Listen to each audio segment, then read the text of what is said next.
So I'm here at the BMW Media Driving event. I've been out in a couple of pretty cool cars which I'm going to put reviews up of, or I might already have done so.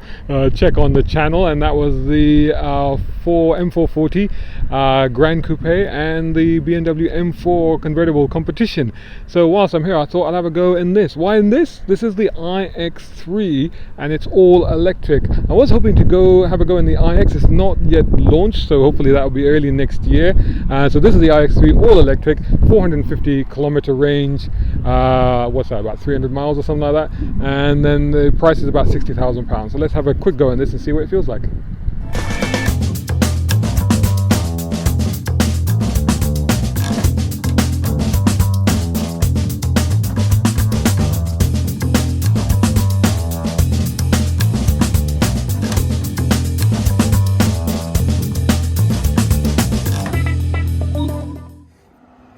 So here we go, this is the iX3, and I remember driving the, let's start it up. There you go. Look at that graphic, that's amazing. The door is open, yes, we know that.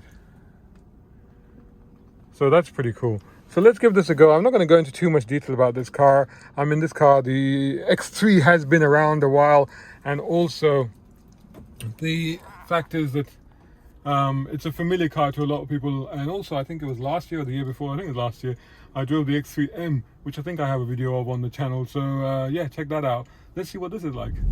Right, so just a very quick review or quick drive impressions of this electric iX3 BMW. And I don't know what mode I'm in. I think I'm in a normal mode, because it does have the 3 modes in it. Yeah, comfort mode, standard setting. And then there's a sports mode as well. I'll try that in a bit. As you can imagine, very quiet. They did make that kind of whirring noise that electric cars make once they set off.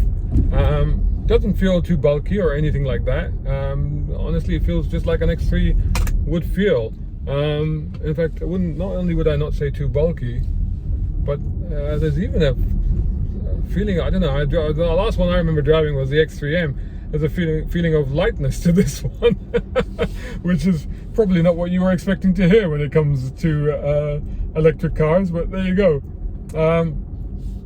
But yeah, same sensations as you normally get in an SUV. So you're sitting tall, riding high, good visibility all around.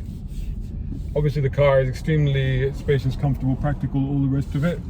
Let's try the acceleration now that we're accelerating onto a bit of a dual carriageway. And yeah, instant, straightforward, no problem at all.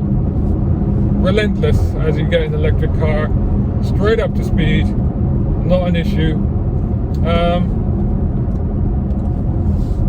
After I've been driving the 4 Series, both 440 Grand Sport and the M4. So after that, this feels a little bit, the center of gravity obviously is much higher in this car, and you feel it. So that's kind of what I'm sensing, but that's just jumping out of those cars into this car. But no, otherwise it's a normal SUV sensation.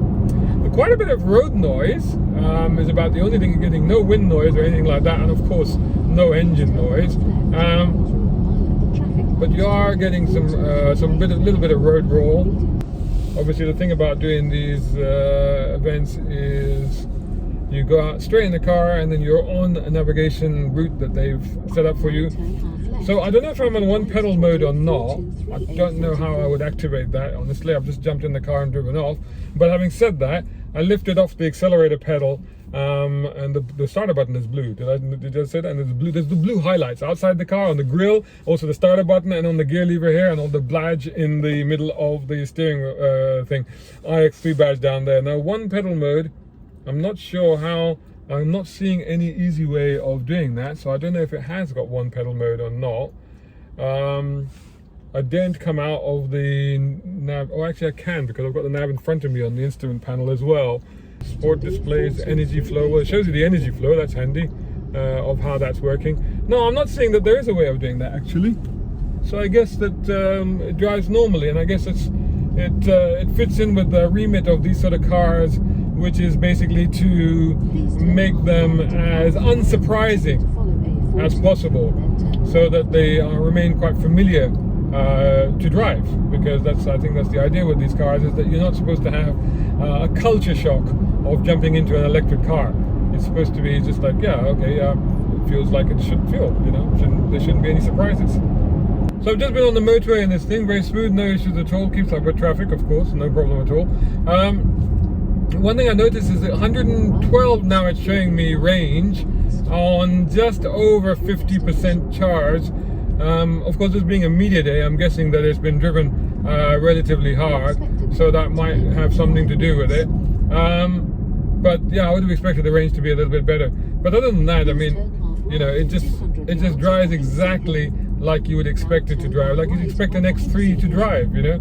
And I think that's the idea. That's what it's meant to be. But performance-wise, if you're thinking that does it have the crazy acceleration of an electric car, then it doesn't necessarily do that. And I think that's